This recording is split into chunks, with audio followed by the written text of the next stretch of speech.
கிறிஸ்துவில் பிரியமானவர்களே, இன்று தாய் திருச்சபையில் குழந்தை இயேசுவை கோவிலில் காணிக்கையாக ஒப்புக் கொடுக்கப்பட்ட அந்த விழாவை நாம் கொண்டாடுகிறோம். அன்னை மரியாளும் யோசேப்பும் தாய் தந்தையாக தாங்கள் செய்ய வேண்டிய கடமையை நிறைவாக செய்கிறார்கள்.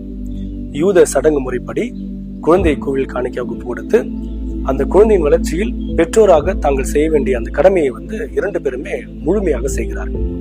அவங்க அந்த காணிக்கையாக ஆண்டவர் ஒப்புக் கொடுக்கும் பொழுது அங்கே சிமியோன் அப்படிங்கிற பெரியவர் இருக்கிறாரு.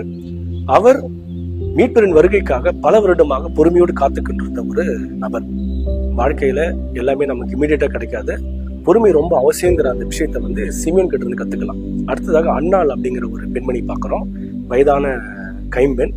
அவர் மீட்பரை கண்டுவிட்டேன் அப்படிங்கிற செய்தியை மகிழ்ச்சியோடு எல்லோருக்கும் எடுத்துரைக்கிறார். எனவே இவர்களைப் போல நம் வாழ்க்கையில் பொறுமையுடனும் மகிழ்ச்சியோடு பிறருக்கு நற்செய்தி அறிவித்து வாழ்ந்தோம் என்றால் வாழ்க்கை அழகானதாக இருக்கும். இதற்காக நாம் சிறப்பாக மன்றாடும்.